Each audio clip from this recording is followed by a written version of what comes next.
eventually they plan to forcibly expel those Palestinians from that concentration camp onto lands outside of Palestine altogether.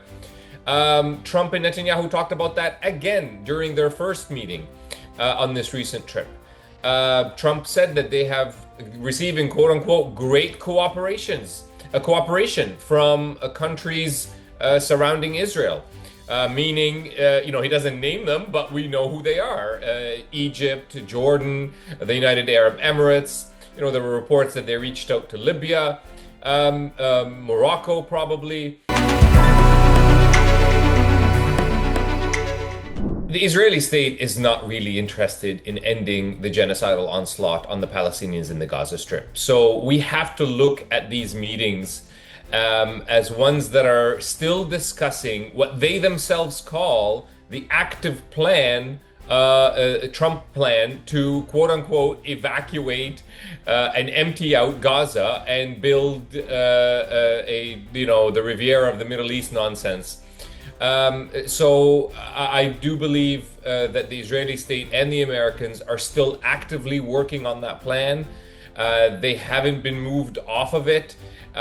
We are, prior to Netanyahu leaving on this trip to the US, he instructed the military. This was reported in the Israeli media. He was instructing the military to come up with a plan to move the entire Gaza population, or the Palestinian population in the Gaza Strip, to Rafah and build a concentration camp there, where that would be the only place for Palestinians to receive aid. So that's kind of their way of encouraging Palestinians to move there. And once they have them all in that area, that they would essentially declare the rest of the Gaza Strip as theirs. And then eventually they plan to forcibly expel those Palestinians from that concentration camp onto lands outside of Palestine altogether. Trump and Netanyahu talked about that again during their first meeting on this recent trip.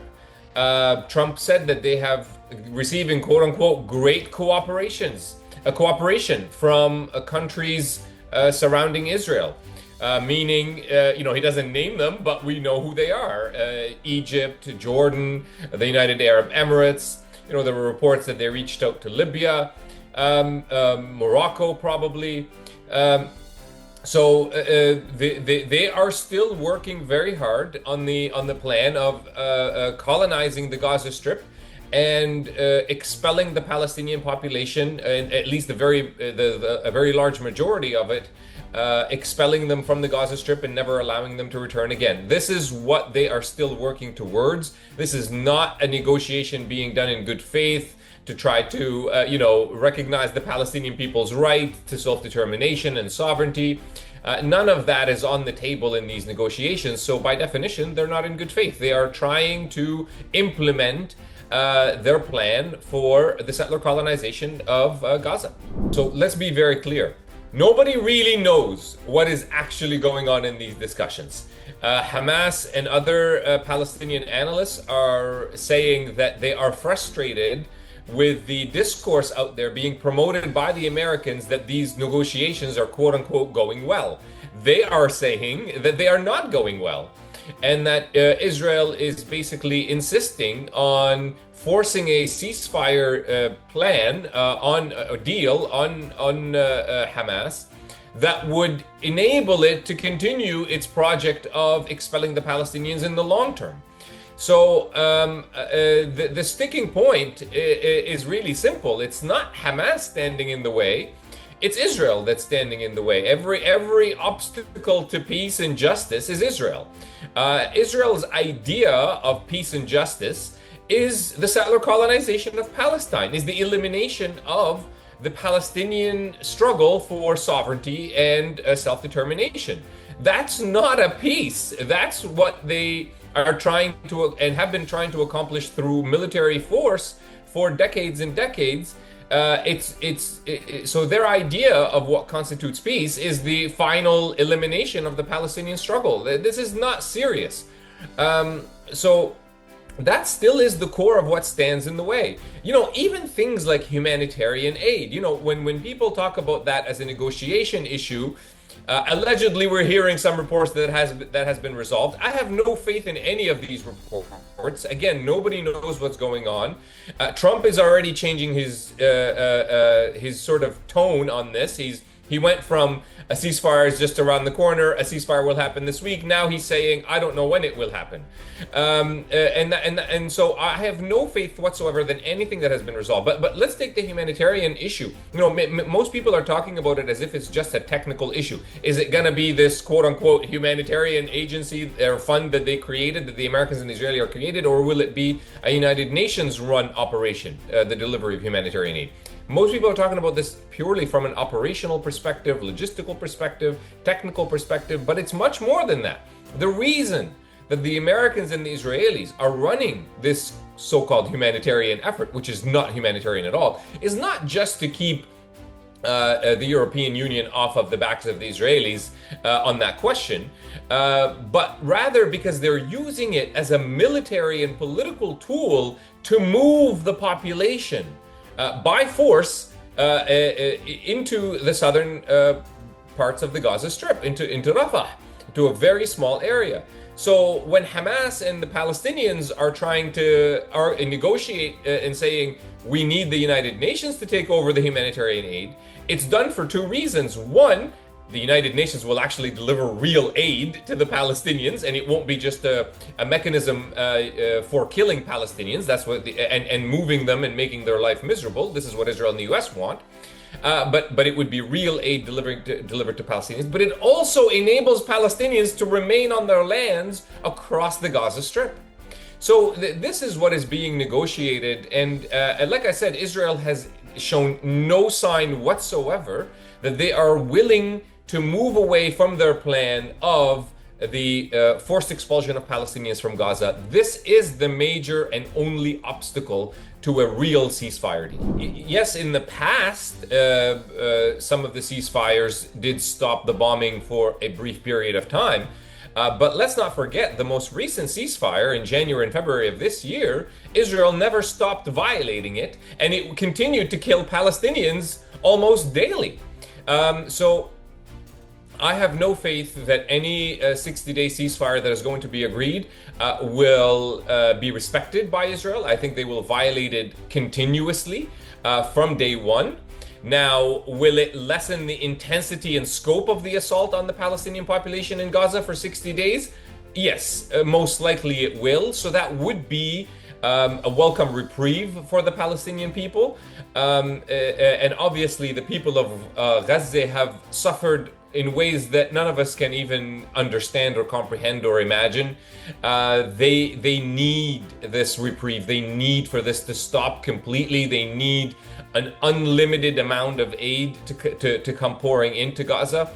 Unfortunately, I don't foresee any of that happening in even a 60-day ceasefire. I don't foresee that they will be safe from Israeli guns and bombs and military assault.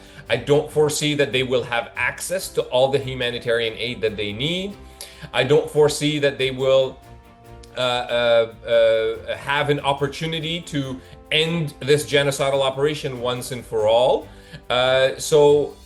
You know, the world needs to look at this with sober eyes and understand that Israel looks at a potentially 60-day ceasefire. We don't even know that that's going to happen, but Israel looks at that not as the first step towards a final agreement that leads to Palestinian self-determination, sovereignty, full rights, and so on. They see it as a break for them to kind of, regather their strength and continue marching on the same path that they have been on for decades indeed, but certainly for this particular case, since October 2023, from the very beginning, their goal was the elimination of Palestinian struggle for liberation, the colonization of Gaza. That is still their goal. They are still working towards that. They view this 60-day ceasefire as one step along that path not one that would end it. Trump and the US have complete control over the Israeli state. I don't buy into this whole discourse that Israel is leading the US or Netanyahu is fooling Trump or any of that kind of discourse. The US and the Trump administration is a Zionist administration largely. Trump himself is probably not a Zionist. I don't see him as an ideologue of any sort. He just pursues naked self-interest.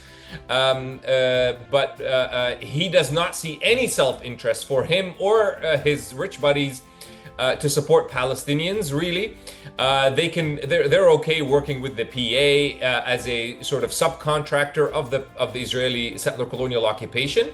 But that's not a big carrot for them to chase Palestinian liberation. They don't see any money for them to be made from that. In fact, they see it as something that might affect their bottom line. So, you can't count on Trump as being, or the Americans as being, honest brokers in any of that talk. The Americans could stop all of this with one decision. They could Trump can call Netanyahu and says, no more weapons. That's it. That's all. It would be literally a 2-3 second conversation that would end all of it. And they could have done that under Biden. They choose not to because it is not in their self-interest as they perceive it, and their self-interest is purely based on generating wealth and capital for the U.S. empire, not to advance human rights or stop wars or any of these things that they keep telling us about themselves, but which are just ways for them to conceal their true intentions and the true nature of their actions. So the Palestinian groups here are not the obstacle. Israel and the US is the obstacle. What is in fact needed is for other countries around the world to step forward and start to put pressure on both Israel and the US. But the world continues to choose not to do that. And what this will do is it will make Israel even more brazen. If they get away with it in Gaza, they will say, well, we can get away with it in the West Bank. I mean, they're already expelled 40,000 Palestinians from their homes, destroyed entire refugee camps that we don't know if people will ever be able to return to. They're already doing that in the West Bank, but they'll be emboldened to do what they're doing in Gaza in the West Bank on a grander scale until they achieve their ultimate goal of quote unquote greater Israel, which is official exclusive Israeli Jewish sovereignty on all Palestinian lands from the river to the sea. And in fact, it won't stop there. They're already claiming lands they colonized in Syria as now always theirs. They're still in southern Lebanon in military outposts. I could foresee an effort after they've settled on Palestine and took it all. If they got away with that now, they'll do that in those parts in southern Lebanon. They're already doing that in southern Syria, and on it will continue until they're stopped. A settler colony does not just stop of its own accord. If it can get away with colonizing lands, it will continue to do that. It is embedded in its foundation. It is in its DNA to do that. So countries around the world need to step up, or they continue to bow down to the will of the Americans and the Israelis.